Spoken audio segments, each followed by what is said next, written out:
This is a 2014 M8000.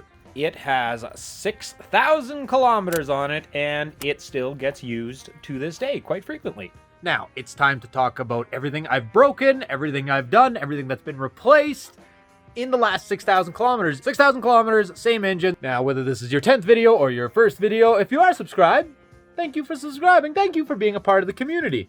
And let's get started on this thing. So, a quick overview of the machine here. This is a 2014 Arctic Cat M8000 162 limited edition non-electric start. Limited basically means they're limited to how many they can sell. So, limited in this case is actually swapped out for the word common. So, limited means the common model. It also has the 162 track with the 2.6 3-pitch track. We've done tons of other stuff to this, including the front end stuff on it to make it look more like and handle more like a 2016, even though it actually turned into a little bit of an Elevate kit and sits a little higher. I'll put the playlist up in the upper right hand of the screen right now so you can see basically everything I've done to this thing over the last couple of years, because I actually don't remember some of it. Aftermarket CA Pro skis on it, which are way better than the stock 15, 14 Arctic Cat skis. They're a very narrow profile, and they didn't float as well, honestly. I can just go over the upgrade list real quick. So we have the 36-inch front end, which actually is more like a 35.5-inch front end, because we're still running those full-size shocks in the front, the full-length shocks. So it actually does sit, you know, half-inch, maybe it was even an inch and a half higher than this 2016 over here.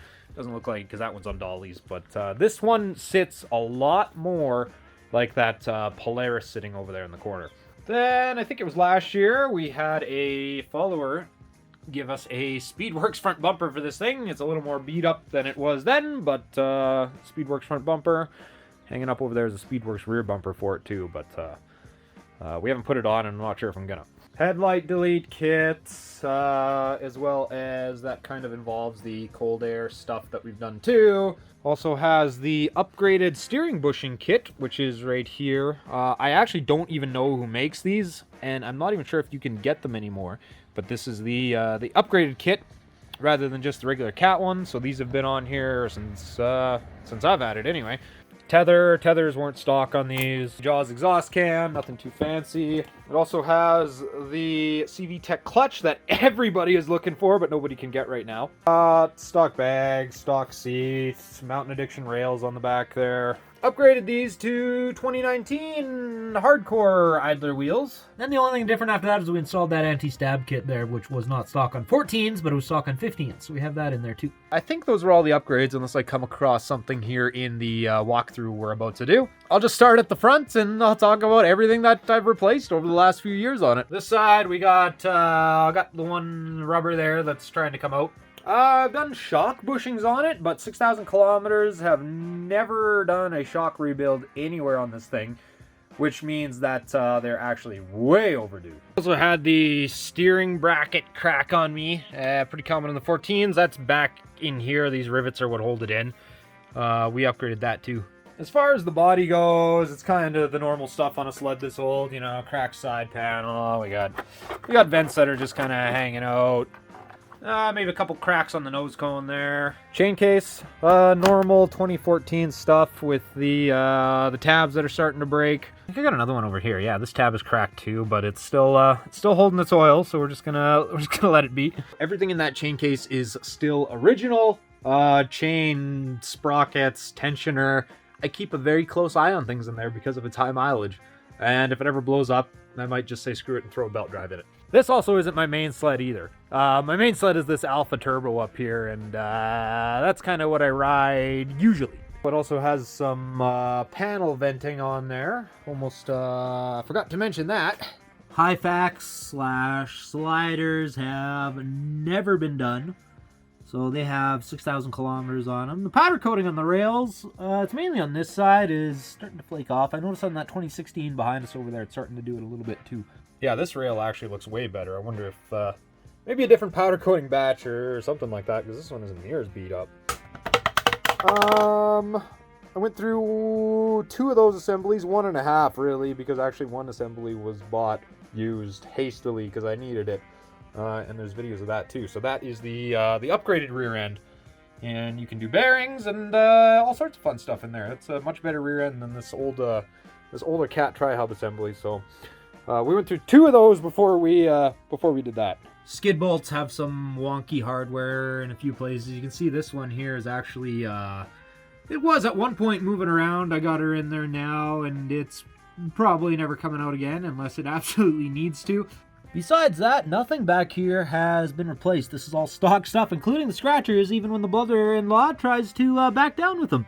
You gotta do slide rail end caps. So I think this will be the 3rd set of slide rail end caps going into it, or something along those lines. So slide rail end caps, we've done quite a few of those.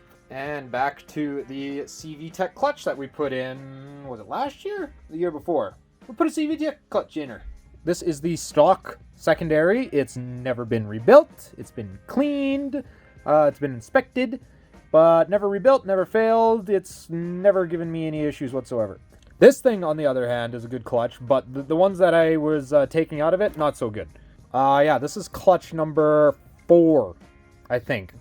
Ever since I installed this clutch, I have not eaten a single belt on the unit. This clutch also helps with the engagement a whole lot. You don't get that hard clunk engagement.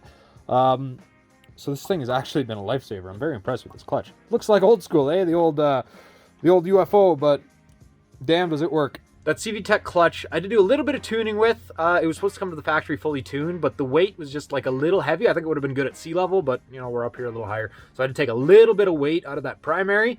And it's been great ever since. We did a 500-kilometer review on it. There was no wear on anything whatsoever. I don't actually know how many clicks are on it now, but it's been a season and a half or so. So maybe we'll open up that clutch again. We'll have another look at it. Some more body stuff, some rub marks, a couple of missing footwell rivets. The snow flap was the first thing to come off when I bought the unit because I don't like them. Other wear parts, pull rope has been done once, I think. I replaced it one time.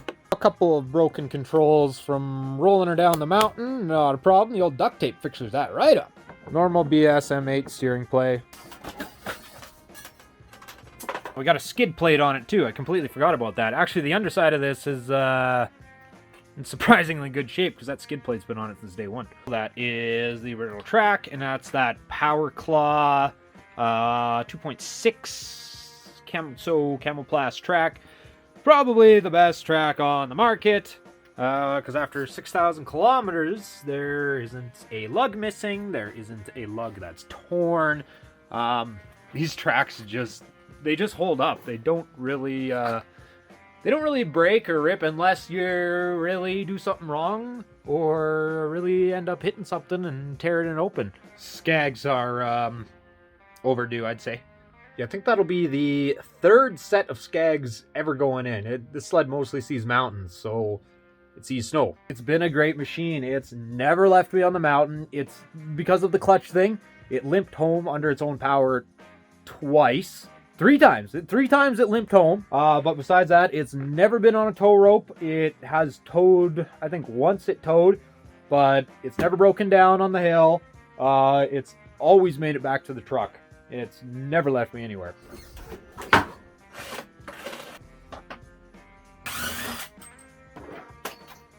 So, what is it when we first open this thing up? The old oil in the airbox. Go ahead, take care of that. Not really anything to see in here. Kind of the normal. This wasn't even that bad. The exhaust shield rattles a little bit, but overall, this one is not near as bad as some of the other ones. There isn't really anything too noteworthy in here besides a few things. This extra cord here, because we relocated our air intake temp sensor, so we got an extra cord here. That's what that's for. And reeds, I think we are on set number 2 in there, which is Arctic Cat reeds still. And the only reason I haven't done anything about the upgraded reeds is because I've been able to get stock ones for like stupid cheap, so it's always just been stock. And I can't show you this without the gauge plugged in, but that is the fuel pump there. There is a fuel level sender on it, just like on a pickup truck. But that fuel level sender is not working. And there's a fix to that. Arctic Cat actually has a kit for it that you don't actually have to replace the full fuel pump. we're going to be doing that soon for a video. Nothing besides the clutches has ever really gone wrong in there, so there isn't really a whole lot to talk about.